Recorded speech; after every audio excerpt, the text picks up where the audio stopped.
तो result the February revolution in Petrograd. तो Petrograd का जो रिजल्ट था मैंने एक बार आप लोगों को पहले भी बताया था। दोबारा इसके बारे में एक बार और डिस्कशन कर लेते हैं। अगले दिन क्या होता है,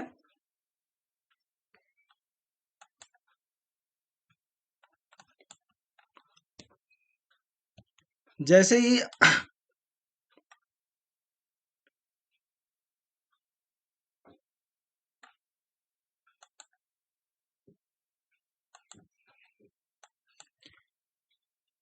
अगले दिन सुबह क्या होता है, a delegation went to see the tsar. Military commanders advise him to abdicate. He followed their advice and abdicated on 2nd March. Soviet leaders, Duma leaders formed a provisional government to run the country. Russia's future would be decided by the Constituent Assembly, elected on the basis of universal adult suffrage. Petrograd had led the February Revolution that brought down the monarchy in February 1917। इसको हमने पहले भी discussion किया था, but एक बार और discussion कर लेते हैं। क्या होता है, अगले दिन सुबह मॉर्निंग में एक डेलीगेशन जाता है और डेलीगेशन जाके जो जार होता है उसको बोलता है कि अपना पद खाली करो, मतलब अब हट जाओ, आप किंग नहीं रहोगे।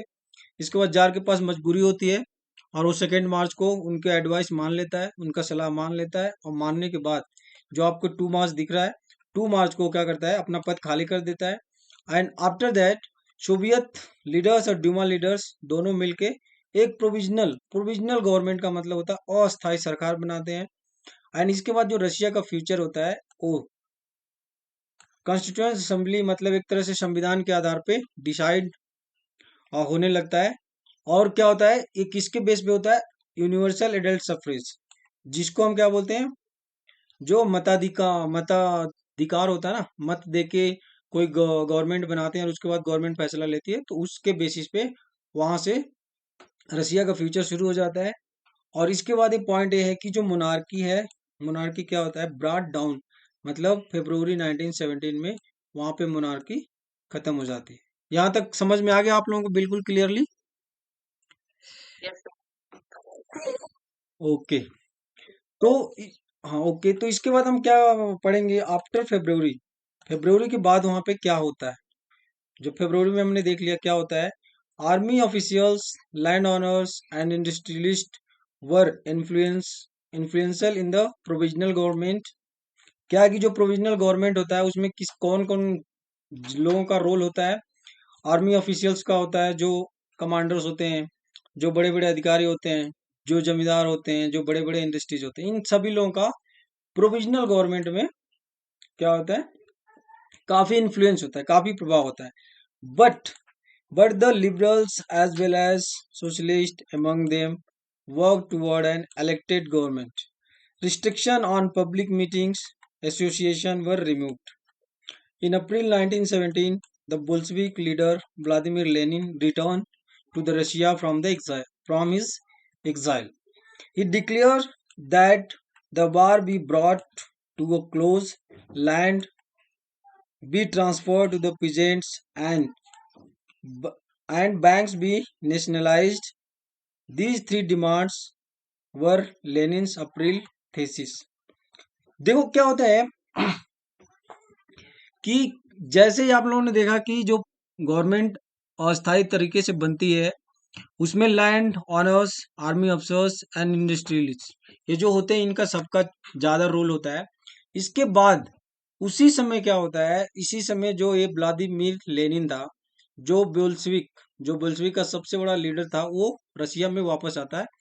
एक घटना होती है फरवरी में, बट अप्रैल 1917 में व्लादिमीर लेनिन वापस आता है, क्योंकि उसको निकाल दिया गया होता है रसिया से पहले ही। और वो क्या करता है, तीन डिमांड रखता है, जिसको हम बोलते हैं लेनिन्स अप्रैल थीसिस। मतलब वो तीन डिमांड रखता है। एक डिमांड रखता क्या है, करवाता है एक तरह से। क्या करता है कि लैंड बोलता है, जितने भी लैंड है जो जमींदार के पास था वो सभी को किसको मिलना चाहिए, पीजेंट्स को मिलना चाहिए, किसानों को मिलना चाहिए। Point number one. Point number two क्या था, transfer to the peasant and banks be nationalised. और क्या था, जो to land be transferred the peasant and bank be nationalise, these three demands were Lenin. जो बैंक को नेशनलाइज करना था, और इसके बाद जो पीजेंट थे उनको लैंड देना था, और उसके बाद जो गवर्नमेंट बनेगी उसमें जो पार्टी का रोल रहेगा, तो मतलब पार्टियों का रोल रहेगा, ये इसका डिमांड था, जिसका सबसे ज्यादा इफेक्ट बोल्शेविक के लोगों का होना चाहिए, उसका वो तीसरा डिमांड था। इसके अलावा आप लोगों को ये भी पता था, जो रिस्ट्रिक्शन था पब्लिक पब्लिक के ऊपर, पब्लिक मीटिंग नहीं कर सकती, एसोसिएशन नहीं बना सकती, ये सब सारी चीजें हट गई थी। तो आफ्टर फेब्रुवरी ये सब सारी चीजें आपको देखने को मिलेगी। रिस्ट्रिक्शन जो पब्लिक मीटिंग पे था उसको रिमूव कर दिया गया, एंड एसोसिएशन जो फॉर्म करना पहले रिस्ट्रिक्ट था उसको फॉर्म करने के लिए मंजूरी मिल गई थी। ठीक है। And he also argued that Bolshevik party rename itself Communist Party to indicate the new radical aims। अब क्या किया, अपना जो बोल्शेविक बोल्शेविक था, बोल्शेविक ग्रुप था, उस ग्रुप को उसने क्या किया, नेशनलाइज कर दिया। नेशनलाइज का मतलब हमने जब स्टार्टिंग में पढ़ा था तो हमने तीन टाइप के लोगों को पढ़ा था। एक हमने पढ़ा था कंजर्वेटिव, एक पढ़ा था हमने लिबरल, और थर्ड पढ़ा था रेडिकल। रेडिकल में हमने देखा था कि जो मेजोरिटी टाइप के लोग होते हैं, जो मेजोरिटी होता है उसको रेडिकल्स बोला जाता है। तो बोल्शेविक एक रेडिकल पार्टी थी, उसने क्या किया, अपने आप को एक नेशनल पार्टी बनाने के लिए अपना नाम, जो बोल्शेविक पार्टी नाम था, उस पार्टी को उसने चेंज कर दिया, और उस पार्टी का नाम उसने रख दिया कम्युनिस्ट पार्टी। ठीक है, जो आज भी रशिया के अंदर है। Popular demonstration staged by the Bolshevik in July 1917 were sternly repressed। Many Bolshevik leaders had to go into hiding or flee। इसके बाद देखिए क्या होता है, एक तरह से हमने पहले दो ग्रुप हो गया यहाँ पे, एक बोल्शेविक ग्रुप हो गया, दूसरा ग्रुप था जो आर्मी कमांडर्स के थे, वर्कर इसके थे, लैंड लॉर्ड्स लैंड ऑनर्स के थे, और इसके बाद हमने देखा इंडस्ट्रियलिस्ट जो थे उनके थे। इसके बाद ये तीनों एक साथ थे, और बोल्शेविक ग्रुप जो है अलग था। इसके बाद इन दोनों लोगों के अंदर क्या हो जाता है, आपस में वार शुरू हो जाता है, जिसको हम नॉर्मली सिविल वार के नाम से जानते हैं। एंड ये कब होता है, जुलाई 1917। इसके बाद जो लोग हैं मिल के बोल्शेविक के जो लीडर्स हैं, बोल्शेविक के लोग हैं, उनको अच्छे से खूब धोते हैं, खूब पीटते हैं, और ये लोग बेचारे इधर उधर भागना शुरू करते हैं, छिपना शुरू कर देते हैं। ठीक है। Mean while in the country side, इसी के बीच में क्या होता है, कंट्री साइड का मतलब ग्रामीण इलाकों में, peasants and their socialist revolutionary leaders pressed for a redistribution of the land। Land committees were formed to handle this, encouraged by the socialist revolutionaries. Peasants seized land between and September 1917, on 17 July 1917 being fired upon by the army। अब देखिए एक बहुत बड़ा Bolshevik ने क्या किया, जैसे नहीं होता है कि अभी जैसे बीजेपी सरकार है, तो अगर कांग्रेस आपको सत्ता में आना, तो एक बहुत बड़ा अनाउंस करेगी कि हम आएंगे, कर्ज माफ कर देंगे, हम इतने हजार रुपए से लोगों को इतने हजार रुपए देंगे, सबको मान लीजिए एक एक बीघा जमीन देंगे। तो ऐसे बोल्शेविक ने एक काम कर दिया था, जिसके वजह से किसानों के अंदर एक बोलते हैं ना, मन में एक लड्डू फूट गया कि अब तो हम सब कुछ हमको मिलने वाला है, और उन्होंने सोच भी लिया।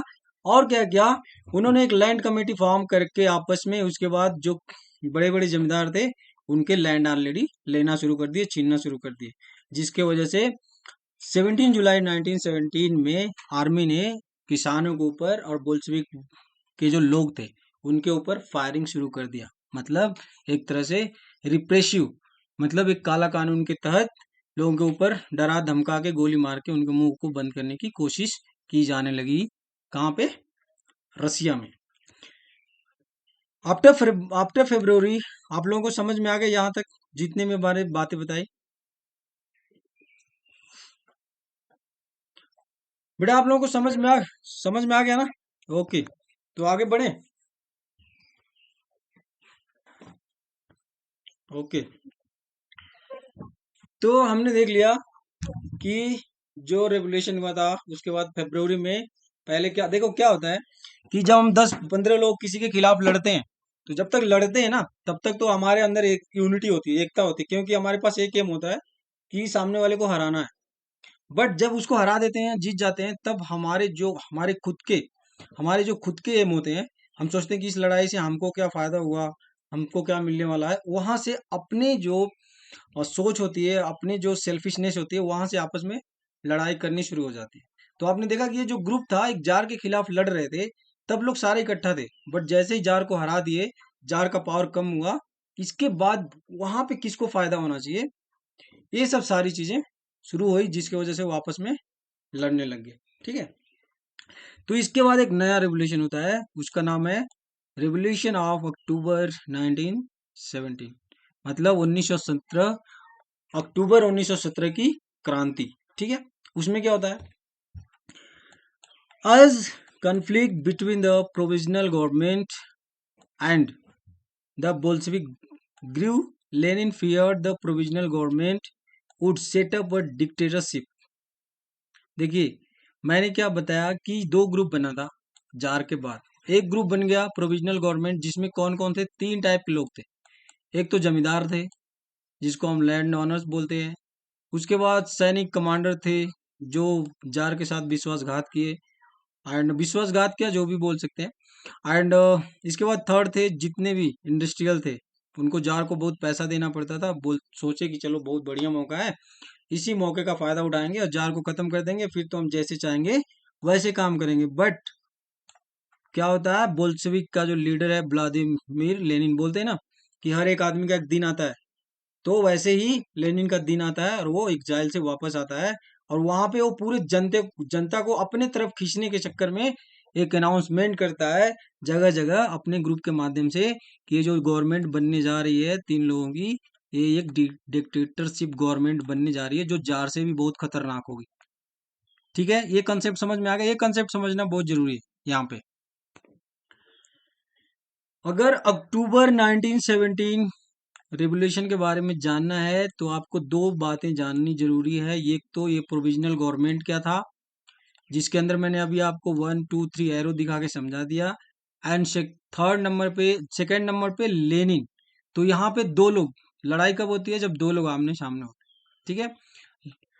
तो दो लोग आमने सामने होते हैं, जिसमें ये क्या करता है, तो लड़ाई कब होती है, जब एक आदमी दूसरे को गलत साबित करने की कोशिश करता है। तो यहाँ पे यही करता है व्लादिमीर लेनिन, क्या करता है, बोलता है भाई ये लोग जो तीन टाइप के लोग हैं, ये क्या करने वाले हैं, एक बहुत बड़ा डिक्टेटरशिप कायम करने वाले हैं। और होता क्या है उसके बाद, on 16 October 1917 Lenin persuaded the Petrograd Soviet and the Bolshevik Party to agree a socialist seizure of the power. अब जो रियल पावर था जिनके हाथ में गया था, उस पावर को सीज करने के लिए वहां के लोगों को एग्री किया, अपने साथ मिला लिया। फिर द अपराइजिंग बिगेन ऑन 24 अक्टूबर, धीरे धीरे शुरू होता है, 16 अक्टूबर से शुरू होता है, और 8 दिन 8 डेज के बाद क्या होता है, धीरे धीरे, बोलते हैं ना जब हम कोई चीज बोते हैं तो उसका जब फसल उगता है तो धीरे धीरे रंग लाना शुरू हो जाता है। तो ऐसे ही 8 दिन के अंदर ही व्लादिमीर लेनिन का जो मतलब उन्होंने प्लानिंग किया था, उसका प्लान का जो है रंग दिखना शुरू हो गया। एंड होता क्या है, sensing trouble, prime minister Kerensky had left the city to summon troops. At dawn, military men loyal to the government seized the building of the two Bolshevik newspapers. Pro-government pro-government troops were sent to take over telephone, telegraph offices, protect the Winter Palace। अब देखिए, winter palace का हमने पहले भी बात किया था, तो anyone can tell me what was winter palace, winter palace था क्या, कोई बताएगा विंटर पैलेस क्या था।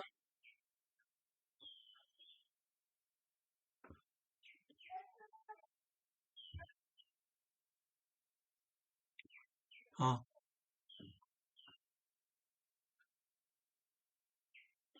देखिए अब मैं बता रहा हूँ, जैसे हमारा पार्लियामेंट है ना, पार्लियामेंट ही वहाँ का एक तरह से विंटर पैलेस था, जहाँ पे पहले जार रहता था, बाद में वहाँ पे ड्यूमा हो गया।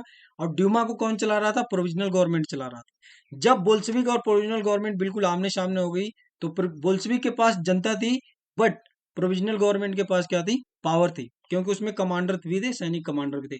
उन्होंने क्या किया, ट्रुप बुला लिया। ट्रुप बुलाने के बाद, ट्रुप मतलब सैनिक बुला लिया। सैनिक बुलाने के बाद उन्होंने क्या कर दिया, जितने भी बोल्शेविक के बिल्डिंग्स थे उनको सीज करने शुरू किए। जहां से न्यूज़पेपर बोल्शेविक छापता था, पब्लिश करता था, उसको उन्होंने सीज कर दिया। ठीक है। इसके बाद उन्होंने टेलीफोन, टेलीग्राफ, ये जितने भी ऑफिसेस है सबको टेक ओवर कर लिया और सबके ऊपर प्रोटेक्शन बढ़ा दिया और विंटर पैलेस को भी प्रोटेक्ट करना शुरू कर दिया। मतलब एक तरह से वार सिचुएशन स्टार्ट हो गया कहाँ पे, रशिया के अंदर। Okay. In a swift response military revolutionary committee ordered its supporters to seize government. क्या होता है in swift response, the military revolutionary committee ordered its supporters to seize government offices and arrest ministers. Late in the day, the ship Aurora sailed the Winter Palace. Other vessels sailed down the Neva and took over various military points. By nightfall, the city was under the committee's control and the ministers had surrendered.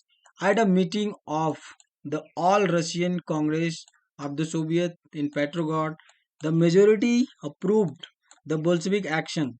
Uprising took place in the other cities.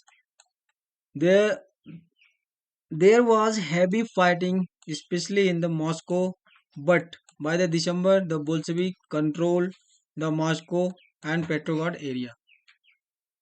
ठीक है। अब देखिए होता क्या है कि जो provisional government की आर्मी थी, उन्होंने आपको देखा, आप उन्होंने क्या कर दिया, सबको उन्होंने अपने कब्जे में कर लिया था। ठीक है। बट होता क्या है कि जो मिलिट्री रिवोल्यूशन कमेटी, एक कमेटी बनती है जिसमें मिलिट्री रिवोल्यूशनरी कमेटी क्या करती है, एक कमेटी होती है अलग से मिलिट्री रिवोल्यूशनरी कमेटी, ये जो उनकी फ्रेंच जो रशिया की आर्मी, इसके अलावा एक कमेटी बनती है। ये लोग क्या करते हैं, ये अनाउंस करते हैं कि हम क्या कर रहे हैं, बोल्शेविक को सपोर्ट कर रहे हैं। और सपोर्ट करने के बाद वो इन दोनों के बीच में, देखिए मैंने बहुत शॉर्टकट में लिखा है, पहली बात तो इतना शॉर्टकट में नहीं है, बुक में आप पढ़ेंगे काफी लंबा चौड़ा दिखाई देगा। इसके बाद मिलिट्री रिवोल्यूशनरी कमेटी जो है बोल्शेविक को सपोर्ट करती है और सपोर्ट करने के बाद क्या करती है, जो गवर्नमेंट ऑफिस है उसको सीज करना शुरू कर देती है। ठीक है। जो विंटर पैलेस है और शिप, एक शिप है उसका नाम है अरोरा। अरोरा एक शिप है, उस शिप से फायरिंग होती है रशिया का जो विंटर पैलेस है उधर। And the other vessel sail down to the Neva and took over various military points. अब बहुत सारे मिलिट्री पॉइंट्स को ये अपने कब्जे में ले लेते हैं और ये पूरी 2-3 दिन तक लड़ाई चलती है। लेकिन एक रात को क्या होता है कि ये जो मिलिट्री रिवोल्यूशनरी कमेटी है वो ऑलमोस्ट पूरे मिनिस्ट्री, मतलब पूरे विंटर पैलेस पे अपना कब्जा कर लेती है और जितने मिनिस्टर होते हैं उनको सरेंडर कर दिया जाता है। सरेंडर करने के बाद इसके बाद एक मीटिंग होता है। इसके बाद मीटिंग होने के बाद फिर वहां पे फैसला लिया जाता है कि जो बोल्शेविक फाइटिंग कर रहा था वो बिल्कुल राइट है। और अभी जो भी रशिया का, मतलब रशिया में जो भी काम होगा, जो भी डिसीजन लिया जाएगा वो सिर्फ बोल्शेविक के थ्रू ही लिया जाएगा। ये कब होता है, by the end of December. By the end of December Bolshevik control the Moscow Petrograd area. ये मास्को और पेट्रोग्राड एरिया को पूरा कंट्रोल में ले लेता है। और मास्को और पेट्रोग्राड जो एरिया है वही जो है विंटर पैलेस है, मतलब वही वहीं से जो राजा हो चाहे ड्यूमा हो, यहीं से पूरे रशिया पे अपना कमांड करते हैं। समझ में आ गई बातें। देखिए ये क्या है कि अगर आप हिस्ट्री की बुक पढ़ेंगे तो हिस्ट्री की बुक में सीक्वेंस वाइज कमेंट दिया हुआ है।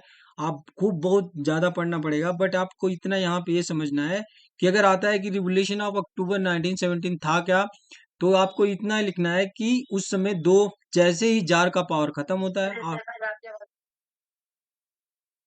अच्छा अच्छा अच्छा, तो फिर मैं दोबारा समझाता हूँ, ठीक है बेटा। जो रिवोल्यूशन ऑफ अक्टूबर 1917, अभी आ रही क्लियर, अभी आवाज आ रही है?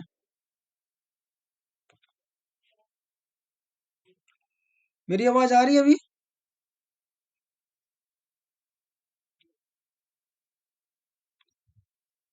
मेरी आवाज आ रही है?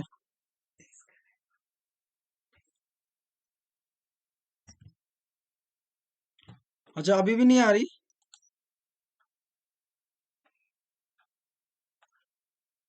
अभी भी नहीं आ रही आवाज?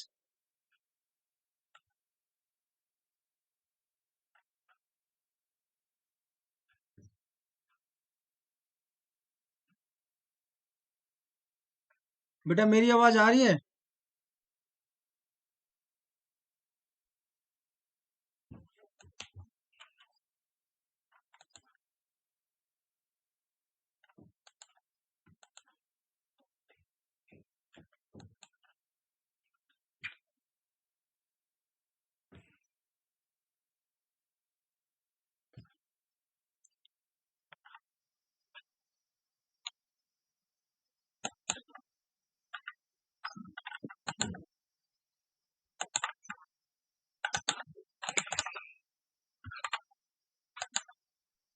म्यूट कहाँ से हो गया अपने आप?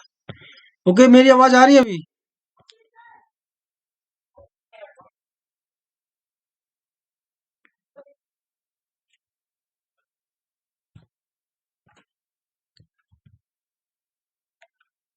बेटा मेरा आवाज नहीं आता ना, प्लीज टेल मी। ओके, ठीक है। तो मैं रिवोल्यूशन कहाँ, रिवोल्यूशन ऑफ अक्टूबर 1917 में क्या होता है कि दो, हमने आपको पहले ही बताया था कि दो ग्रुप बनता है, एक बनता है प्रोविजनल गवर्नमेंट, दूसरा बनता है बोल्शेविक। तो बोल्शेविक ग्रुप जो है आपस में एक दूसरे के खिलाफ लड़ते हैं। बाद में जो इनकी आर्मी होती है प्रोविजनल गवर्नमेंट की, वो आर्मी क्या करती है, बोल्शेविक न्यूज़पेपर्स के बिल्डिंग्स को सीज करती है, उनके हेडक्वार्टर को सीज करती है। और इसके बाद जो ये टेलीग्राफ है, ऑफिस है, ये विंटर पैलेस है, सबको अपने अंडर में लेके उस पर सिक्योरिटी बढ़ा देती है। बट क्या होता है कि मिलिट्री रिवोल्यूशनरी कमेटी जो होती है वो क्या करती है, अनाउंस कर देती है कि हम बोल्शेविक को सपोर्ट करेंगे। उनको ऐसा लगता है बोल्शेविक ने जो तीन बातें रखी उसमें उनको ज्यादा फायदा होगा। ठीक है, तो मिलिट्री रिवोल्यूशनरी कमेटी अनाउंस कर देती है कि हम बोल्शेविक को सपोर्ट करेंगे। इसके बाद एक शिप भी, उसको बोल्शेविक को एक शिप मिल जाता है, दो तीन शिप मिल जाते हैं, मतलब एक नेवी का सपोर्ट मिल जाता है, जो क्या करता है कि विंटर पैलेस की तरफ फायरिंग करता है और विंटर पैलेस को अपने कब्जे में ले लेता है। और भी बहुत सारे शिप सेल करते हैं और मॉस्को की तरफ क्या करते हैं, कब्जे में लेने के लिए बहुत सारी फायरिंग करते हैं। फाइनली क्या होता है कि और शाम तक पूरा पूरा मॉस्को, पूरा पेट्रोग्राड जो है बोल्शेविक और जो मिलिट्री रिवोल्यूशन कमेटी है उसके अंडर में आ जाती है।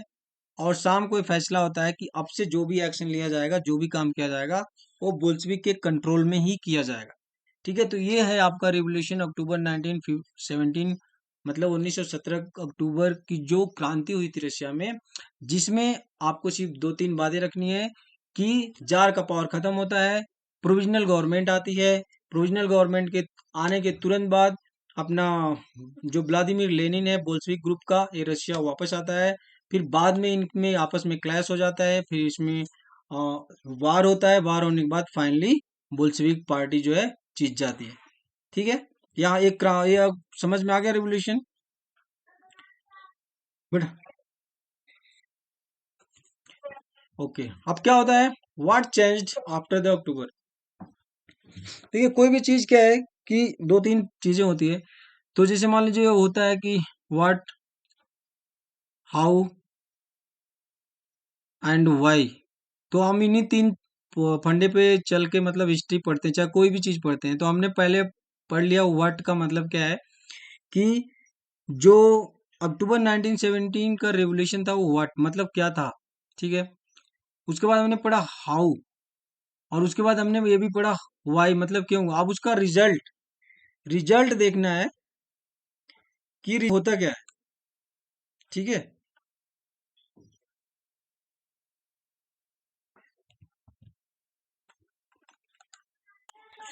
आवाज क्लियर मेरा? My voice is clear? Okay, okay, okay. तो मोस्ट इंडस्ट्री एंड बैंक क्या होता है, most industry and bank were nationalise. देखिए, जैसा कि जो उस पे पॉइंट बोल्शेविक जो व्लादिमीर लेनिन ने रखा था कि हम क्या करेंगे, जितनी भी इंडस्ट्रीज है और जितने भी बैंक है उसको हम नेशनलाइज करेंगे। नेशनलाइज का मतलब बता सकता है कोई भी, what is the meaning of nationalised? यहाँ पे मतलब है कि आल, हाँ बताइए।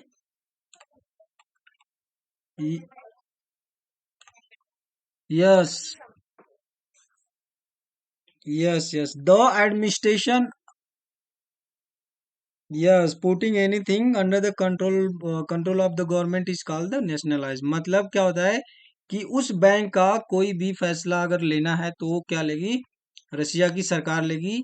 मतलब जिस गवर्नमेंट की होगी, मान लीजिए भारत का जो नेशनलाइज बैंक है, जैसे फॉर एग्जांपल अगर इंडिया की बात करते हैं तो इंडिया का जैसे नेशनलाइज बैंक है, एसबीआई है, यूबीआई है, ये सब सारे बैंक का अगर डिसीजन लेना है तो गवर्नमेंट लेगी। But when we talking about the private sector bank, that means we are talking about HDFC, ICICI, ये सब सेंचुरियन, एक्सिस, ये सब जितने बैंक है उसका जब डिसीजन होगा तो उनका पूरा डिसीजन उनका कौन लेगा, एमडी लेगा या तो सीईओ लगा, या तो मैनेजिंग डायरेक्टर लेगा या तो चीफ एग्जीक्यूटिव ऑफिसर लेगा। तो नेशनलाइज का मतलब ये हो गया कि हम इंडस्ट्री को और बैंक को नेशनलाइज करेंगे, सो दैट जो करप्शन पहले से चल रहा था वो सब सारी चीजें बंद हो जाएगी, जो व्लादिमीर लेनिन का एक पहले से भी डिमांड था। ये कब होता है? 1917 में, just after completion of the October revolution, October 1917। Understood? This means that the government took over the ownership and management land was, देखिए पहला पॉइंट आपका क्लियर हो गया, बैंक एंड इंडस्ट्री नेशनलाइज हो गया। Point number 2, land was declare social property and peasant were allowed to seize the land of the nobility. इसका मतलब ये हो गया कि जो लैंड था, जो बहुत बेचारे मेहनत किए थे जमींदार इतने दिनों से, सबका खून पसीना चूस के उन्होंने अपने जमीन बनाए थे, उस जमीन को क्या कर दिया गया? डिक्लेयर कर दिया कि ये सोसाइटी, मतलब ये सोशल है, यानी पब्लिक की है, यानी किसान इसको आपस में बांट सकते हैं। ठीक है। Point number 2, in the cities, Bolshevik enforced the partition of the large houses according to the family requirements. They banned the use of the old titles of the aristocracy। देखो इतना भयानक उन्होंने अनाउंसमेंट करवा दिया, बोला देखो गांव की जो जमीन है वो तो गांव के किसान ले लेंगे, और जो शहर में बड़ी बड़ी बिल्डिंग है, जो बिल्डिंग, जिस बिल्डिंग को लोगों ने इतना मेहनत से बनाया था, बड़े बड़े जमींदार बोल सकते हो, चाहे बड़े बड़े नोबल जो सम्मानी लोग थे, तो उनकी बड़ी बड़ी हवेली थी, एक किले की तरह था। उसको बोला था कि इस घरों को हम, इसमें रहने वाले जो पहले से सिटी में रहने वाले लोग हैं, उनमें फैमिली के मेंबर के अकॉर्डिंग इस हवेली को सब में बराबर बराबर बांट देंगे। ये अनाउंसमेंट किसने कर दिया? बोल्शेविक का लीडर जो था व्लादिमीर लेनिन। ठीक है। अब आप बताओ इस काम सही किया था गलत? सही किया। गुड। तो ये क्या किया? सही कैसे किया? अब आगे, हाँ क्या किया? सही किया ना? हाँ, तो अब क्या हुआ? सही तो उन्होंने कर दिया, लेकिन इसका रिजल्ट जो है काफी भयानक हुआ आगे चल के। ठीक है। The change, new uniforms were design for the army and officials. अब नया डिजाइन किया गया। अब नए नए जब आते हैं ना, हमारे जैसे उत्तर प्रदेश में जब सरकार आती है तो क्या करती है, जैसे अखिलेश यादव जी आते हैं तो वो क्या करते हैं, एक नया कानून बनाते हैं, फिर इसके बाद मायावती आते हैं तो उस कानून को तोड़ देती है। फिर योगी आदित्यनाथ आएंगे तो एक अलग डिस्ट्रिक्ट बनाएंगे, उसका नाम रखेंगे, फिर मुलायम यादव की सरकार आएगी तो उसका नाम फिर से चेंज कर देगी। तो यही चीजें होती रहती है जब गवर्नमेंट चेंज होती है। ऐसे ही क्या हुआ, जब बोल्शेविक आया तो उसने क्या कर दिया, यूनिफॉर्म चेंज कर दिए, मिलिट्री के जो कोड्स है वो सब सारे चेंज कर दिए, ऑफिशियल जो बिल्डिंग्स होते हैं ना उसके ऑफिस के कलर कोड चेंज कर दिए। कौन सा कलर लगा दिया? बोल्शेविक वाला कलर लगा दिया, जो भी उनका कलर था। ठीक है, अपना क्या करने के लिए? प्रभाव जमाने के लिए। The Bolshevik party was rename the Russian Communist party, और वहां से उन्होंने नाम तो पहले ही डिक्लेयर कर लिया था कि हमारा रशियन कम्युनिस्ट पार्टी रहेगा, लेकिन जब प्रोविजनल गवर्नमेंट हार गई और बोल्शेविक वापस सत्ता में आ गई, तो उन्होंने अब अच्छी तरीके से अपने पार्टी को बोल दिया कि we are the Russian Communist Party, मतलब रसिया का पूरा ठेका जो है हम ही ने ले लिया, अभी सारे डिसीजन हम ही लेंगे। Understood? In November 1917, the Bolshevik conducted the election to the Constituent Assembly, but they failed to gain majority support. In January 1918, the Assembly rejected Bolshevik measure and Lenin dismissed the Assembly. अब क्या होता है? देखा क्या हुआ? इतना मेहनत किया, वो एक है ना, क्या बोलते हैं, एक कहावत है, खोदा पहाड़ निकली चुईया। तो इतना मेहनत किया लेनिन ने, बाद में इलेक्शन होता है, कॉन्स्टिट्यूशन असेंबली में इलेक्शन होता है, इलेक्शन में क्या होता है, वो मेजोरिटी उसको नहीं मिल पाती। तो अगर मेजोरिटी नहीं मिलेगी तो सरकार नहीं बनेगा। तो मेजोरिटी नहीं मिल पाई, जिसकी वजह से सरकार नहीं बनता है। इसके वजह से क्या होता है, जनवरी 1918 में असेंबली में जो लोग होते हैं, और भी लोग, क्योंकि ऐसा तो है नहीं सिर्फ बोल्शेविक रहेगा, कुछ लोग और भी होते हैं, वो क्या करते हैं, बोल्शेविक के जितने मेजर थे, जितना उन्होंने बातें रखी थी, उन सभी को उन्होंने कैंसिल कर दी। ठीक है। इसके बाद क्या कर दिया कि जो असेंबली खुद बनाया था व्लादिमीर लेनिन ने, वो असेंबली ने बोल्शेविक द्वारा रखे हुए सारे प्रस्ताव को कैंसिल करती है। और उसके बाद क्या करते हैं, लेनिन क्या करते हैं, व्लादिमीर लेनिन, बोलते हैं ना Newton's third law every action as a reaction, तो सेम क्या करते हैं, जब असेंबली व्लादिमीर लेनिन के हर एक प्रपोजल को खारिज करती है, तो व्लादिमीर लेनिन भी क्या करते हैं, उस असेंबली को भंग कर देते हैं और बोल देते हैं कि असेंबली क्या है, असंवैधानिक, मतलब अनकॉन्स्टिट्यूशनल असेंबली है। तो अब यहाँ से झगड़ा शुरू हो गया ना झगड़ा। बातें समझ में, आप लोगों को बातें समझ में आ रही है, क्लियरली एकदम समझ में आ रहा है, कोई डाउट तो नहीं है इसमें? देखा आप लोग, देखो शुरू से आप लोग अब एक बार कभी बैठना ना, और पूरे जो मैंने वीडियो बनाया उसको देखोगे, तो आपको इतना मजा आएगा ना। एक दूसरे तीसरे के साथ झगड़ा करने के लिए दो मिलते हैं, ठीक है, दो जब तीसरे को हरा देते हैं तो दोनों का आपस में झगड़ा होता है, फिर वो आपस में झगड़ा होकर तीसरी जब कुछ बनाते हैं तो फिर इनका आपस में क्लैश होता है। ऐसी ऐसी चीजें होती रहती है। अभी देखो, प्रोविजनल गवर्नमेंट एंड किसके बीच में हो रहा था, पहले क्या हो रहा था कि पूरा जनता थी, उसके बाद प्रोविज जब बनी तो प्रोविजनल के और बोल्शेविक के बीच में झगड़ा हुआ। जब प्रोविजनल हार गया, बोल्शेविक जीता, तो बोल्शेविक ने क्या किया, एक असेंबली का मतलब फॉर्मेशन किया। फिर बाद में जब उनको मेजोरिटी नहीं मिलती है तो असेंबली क्या करती है, बोल्शेविक को खारिज कर देती है, आपका जितना बोला, जितना भी आपने मेजर्स किया वो सब गलत है। फिर बाद में लेनिन असेंबली को खारिज कर देता है। अब आगे देखते हैं क्या होता है। इन मार्च 1918, क्या होता है, मार्च 1918 में, despite opposition bye there political allies, the Bolshevik made peace with Germany and breast, क्या है, लिटोस्क। क्या होता है, देखिए अब क्या होता है कि जब हम बोलते हैं ना कि जब हम आपस में झगड़ा करते हैं तो उसमें तीसरा क्या करता है, फायदा उठाता है ना। तो क्या हुआ, जब बोल्शेविक को लगने लगा कि अब तो हमारी दाल यहाँ, जब भी बोल्शेविक को लगने लगा कि जब हमारी दाल यहाँ पे नहीं गलेगी, तो उसने क्या किया, जर्मनी के साथ मिलके सोचा, आप जर्मनी के साथ बाहरी को बुलाएंगे, बाहरी गुंडों को बुलाएंगे और घर वालों को पिटवाएंगे।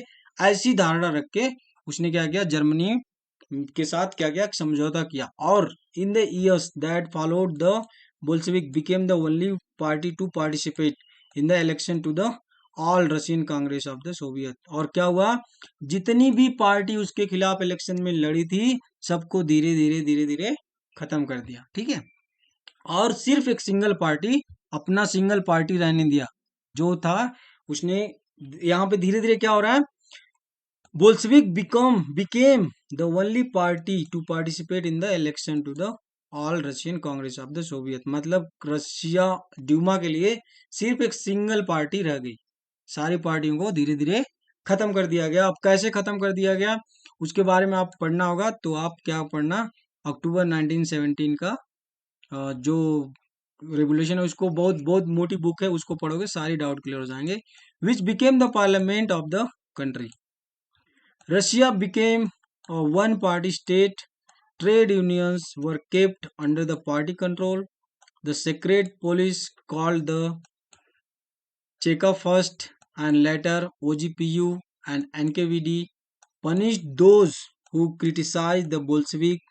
Many young writers and artists rallied to the party because it stood for the socialism and for the change. After October 1917, this led to experiments in the arts and architectures, but many became dis क्या होगा, disillusioned because of the censorship by the party encourage।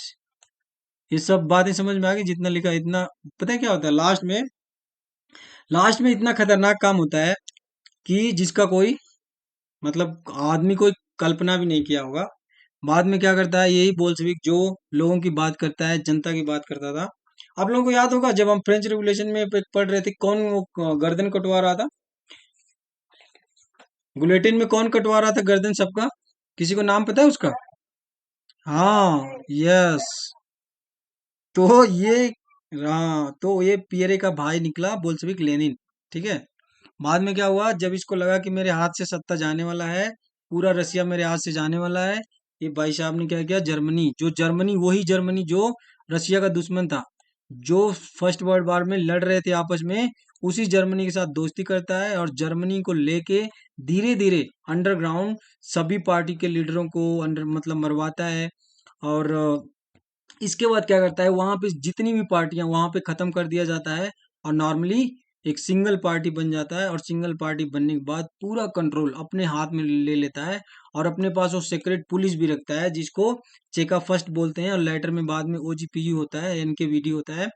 इसके बाद क्या करता है, जितने भी young writers होते हैं, जितने भी आर्टिस्ट होते हैं, जो भी उसके सपोर्ट में होते हैं, उनसे तो उनको कोई प्रॉब्लम नहीं, लेकिन जो भी सोशलिज्म के बारे में बात करना शुरू किया, उनको क्या कर दिया, या तो जेल में भेज दिया गया, या तो एग्जाइल कर दिया गया, या तो उनको फांसी की सजा दे दी गई।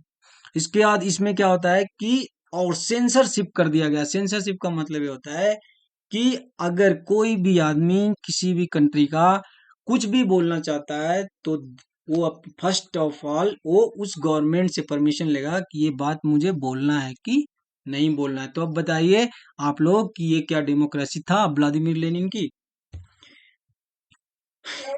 हाँ, तो अब देखो क्या होता है। लोग बोर तो नहीं हो रहे हो ना?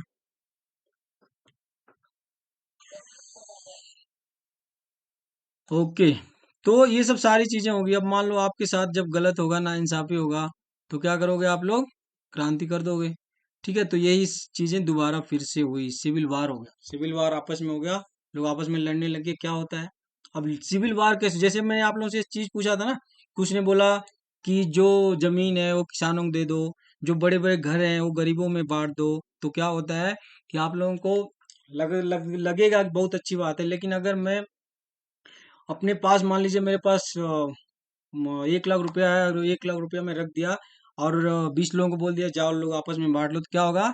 उस पैसे को लोग पता है क्या करेंगे? बांटेंगे नहीं, उस पैसों को झगड़े करेंगे। कोई ये सोचेगा सारा का सारा पैसा मेरा हो जा, और उस पैसे को या तो जला देंगे, या तो फाड़ देंगे, या तो आपस में कट मर जाएंगे। ऐसी कहानी होता है नॉर्मली रियल सिचुएशन में। ठीक है, तो होता क्या है, सिविल वार होता कैसे है? When the Bolshevik order the land distribution, the Russian army began to break up. Soldiers, mostly peasants, wished to go home for the redistribution and deserted. अब देखो क्या होता है। जैसे ही बोल्शेविक ने बोला कि हम क्या करते हैं, जमीन को रिडिस्ट्रीब्यूट करेंगे, यानी लोगों में बांट देंगे। अब क्या हुआ, जो रशिया में जो आर्मी, रशियन आर्मी थे, वो तो मैक्सिमम देखो, आर्मी में जो लोग होते हैं ना, मैक्सिमम लोग होते हैं किसान के बच्चे होते हैं। ठीक है, तो अब इन्होंने क्या बोला कि हम अब जाएंगे गांव में, और गांव में अब हम लेंगे खुद बहुत सारा जमीन, और जमीन पे करेंगे खेती। ठीक है, तो ये लोग क्या कर दिए, रशियन आर्मी से लोग निकलना शुरू कर दिए, और अपने अपने गांव में जाना शुरू कर दिए। ठीक है, जिसकी वजह से वहां पे क्या हुआ, खाली होना शुरू किया Russia army. Point number one. Point number ये हुआ, the non Bolshevik socialist liberals and supporters of the aristocracy condemn the Bolshevik uprising. और जो नॉन बोल्शेविक जो सपोर्ट नहीं करते थे वो लोग, और लिबरल लोग, वो क्या कर रहे थे, जो ऑटोक्रेसी के सपोर्टर थे, ये जो बोल्शेविक का अपराइजिंग था, इसका बहुत ज्यादा क्या कंडमन मतलब क्या करा, विरोध कर रहे थे, उसकी निंदा कर रहे थे। तो एक तो ये हो गई पार्टी जो उसके विरोध में बोल रहे थे। इसके अलावा आपने देखा कि जितने भी अरिस्टोक्रेसी के टाइटल थे, ये सब चीजें उसने खत्म कर दिया, मतलब बोला सभी लोग नॉर्मल रहेंगे। बट ये रियल लाइफ में ये पॉसिबल नहीं होता। अगर अभी मान लीजिए हम बोलें कि बहुत बड़े बड़े बिल्डर्स, चाहे देहरादून में है चाहे दिल्ली में है, अगर सब कोई बोल दे कि एक बहुत बड़ा बिजनेसमैन है, जैसे मान लो फॉर एग्जांपल, जैसे विजय माल्या भी है, मेहुल चौकसी है, ये सब जो मोदी है, ये अपना ललित मोदी, ये सब भाग चुके हैं। अगर इनके प्रॉपर्टी को अगर बोल देंगे कि जनता ले लेगी, तो क्या करेगी ना, जनता आपस में कटना मरना शुरू हो जाएगी। तो यही हुआ, आपस में क्या हुआ, ग्रुपिंग बन गया एक दूसरे को। इस बुक में आप पढ़ोगे तो और बहुत सारी चीजें लिखी, मैंने बहुत शॉर्टकट में बनाया हुआ है। एक दूसरे को काटना मारना पीटना, ये सब सारी चीजें होती है। लिबरल जो है कंजर्वेटिव को मारते हैं, कंजर्वेटिव लिबरल को मारते हैं। इसके बाद बोल्शेविक नॉन बोल्शेविक पार्टियां बन जाती है। इसके बाद आर्मी पहुंच जाती है, वहां पे जमीन लेना शुरू कर देती है। लैंड लॉर्ड्स को पकड़ के उनके हाथ पैर काट देते हैं, उनके गर्दन काट देते हैं, घरों से भगाते हैं। इतना भयानक कंडीशन है। कुछ आर्टिकल्स है आपके एनसीईआरटी बुक में, आप पढ़ोगे तो रियल सिचुएशन पता चलेगा कि क्या होता है। बुढ़े बुढ़ी को लोग ऐसे मार के भगा देते हैं, मतलब बहुत बुरा कंडीशन वहां पे हो जाता है। ठीक है, their leaders move to south Russia and organise troops to fight the Bolshevik. क्या होता है कि जो नॉन बोल्शेविक सोशलिस्ट हैं, जो लिबरल्स लोग हैं, ये और जितने भी ऑटोक्रेसी हैं, अब क्या करते हैं ये लोग, ये क्या करते हैं, साउथ रशिया की तरफ मूव करते हैं। इसको छोड़ के, पेट्रोग्राड और मॉस्को को छोड़ के, और क्या करते हैं, एक वहां पे ट्रूप्स बनाते हैं। ठीक है, अब क्या होता है, अंदर ही अंदर फिर से शुरू हो जाता है, किसके खिलाफ, बोल्शेविक के खिलाफ। और उसका नाम रख देते हैं द रेड्स। बोल्शेविक नहीं, सॉरी, ये जो रेड्स है वो बोल्शेविक है। एंड ड्यूरिंग द 1918, देखो जब मैंने आप लोगों को बोला था ना कि जो बोल्शेविक अपना कलर चेंज कर रहा था, सारी चीजें चेंज कर रहा था, तो उनका कलर था रेड, वो क्या कर रहे थे, मैक्सिमम चीजों को रेड कर रहे थे। During the 1918 1919 the green socialist revolutionaries and the whites pro tsarist control the most of the Russian empire. देखो यहाँ पे तीन कलर है, इस तीन कलर को समझना जरूरी है। जब मैंने बोला था कि जो बोल्शेविक है, बोल्शेविक क्या करता है कि वहां पे आर्मी का ड्रेस चेंज करता है, ऑफिस की बिल्डिंगों का सारा कलर चेंज करता है, यूनिफॉर्म का कलर चेंज करता है, वो उसको रेड कर देता है। रेड का मतलब ही था बोल्शेविक लोग। इसके बाद जब क्या होता है कि ये जो नॉन बोल्शेविक सोशलिस्ट होते हैं, लिबरल होते हैं, और जो ऑटोक्रेसी होते हैं, ये सब सारे लोग मिलके क्या करते हैं, साउथ एशिया में जाते हैं, सॉरी साउथ रशिया में जाते हैं। साउथ रशिया में जाके 1 साल के अंदर वहां पे ग्रीन, ग्रीन का मतलब सोशलिस्ट रेवोल्यूशनरी आता है कि ग्रीन किससे रिलेटेड एग्जाम में आता है, तो वो सोशलिस्ट रेवोल्यूशनरी ग्रीन हो जाते हैं। और व्हाइट प्रो प्रो जारिस्ट, मतलब जो जार को पहले सपोर्ट करते थे लेकिन अब जार खत्म हो गया था इसलिए प्रो जारिस्ट हो जाते हैं। तो ये दोनों मिलके फिर से वापस अटैक करते हैं, और उसके बाद फिर से एक भयावह कंडीशन आता है जहां पे फिर बोल्शेविक की एक बहुत तरह से पराजय भी होती है, लेकिन फिर बाद में दोबारा आता है। बट ये जो वार है काफी दिनों तक चलता है, जिसकी वजह से आप एनसीईआरटी बुक में देखोगे तो आपके पिक्चर दिखेंगे, एक दूसरे को मारते हैं, एक दूसरे को काटने की कोशिश करते हैं, किसी का जमीन हड़प लेते हैं, कोई किसी का घर जला देता है, ये सब सारे कंडीशन वहां पे शुरू हो जाता है सिविल वार में। दे वर बैक्ड बाय फ्रेंच, और इसके बाद जैसे उसने क्या किया था, आपने देखा ना। अब पूरा मैं पढ़ लेता हूँ, इसके बाद इसको एक्सप्लेन करता हूँ। इसके बाद इसके बाद आगे की स्लाइड में बाद में पढ़ाऊंगा। They were backed by the French, American, British and Japanese troops, all those force who were worried at the growth of the socialism in Russia. As these troops and the Bolshevik fought a civil war, looting, banditry, and famine became common.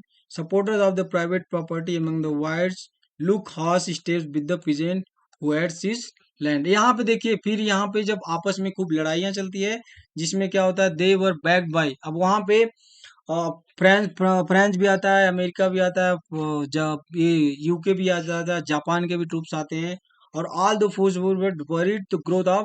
अब जो वहां पे क्या होता है कि Russia में जो सोशलिज्म की बात चलती है, उसको बढ़ावे की बात चलती है, उस बढ़ावे के बाद से सभी लोग चिंतित रहते हैं। और बाद में ये जो ट्रूप्स है और ये बोल्शेविक है, वो आपस में लड़ते हैं और एक बहुत सिविल वार होता है। और वहां पे क्या होता है कि आप बुक में पढ़ना तो आपको बहुत सारी चीजें पता चलेगा, लेकिन एक कंसेप्ट आपके माइंड में क्लियर हो जाता है कि वहां पे हर कंट्री के हर कंट्री के जो आर्मी आती है, आपस में लड़ते हैं। वहां पे लूटिंग, मतलब वहां पे बहुत ज्यादा लूट पाट होता है, और घर को जलाया जाता है। वहां पे लोग खेती करना छोड़ देते हैं, वहां पे लोग भागना शुरू कर देते हैं, बच्चों की पढ़ाई बंद हो जाती है, बहुत सारी चीजें होती है। और वहां पे बहुत बड़ा फेमाइन आता है, बहुत बड़ा अकाल पड़ता है, जिससे लाखों लोग वहां पे मरते हैं उस टाइम। ठीक है।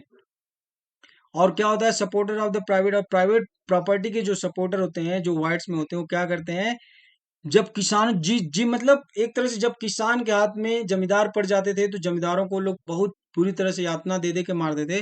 वैसे ही जब जमींदारों के हाथ में किसान पड़ जाते थे, तो उनके साथ भी वो लोग वैसे ही हरकत करते थे। तो ये कंडीशन हो गया था रसिया के अंदर। समझ में आ गया, मेकिंग ए सोशलिस्ट सोसाइटी। इसको आगे हम आप बाद में पढ़ेंगे। अभी तक किसी को डाउट है तो प्लीज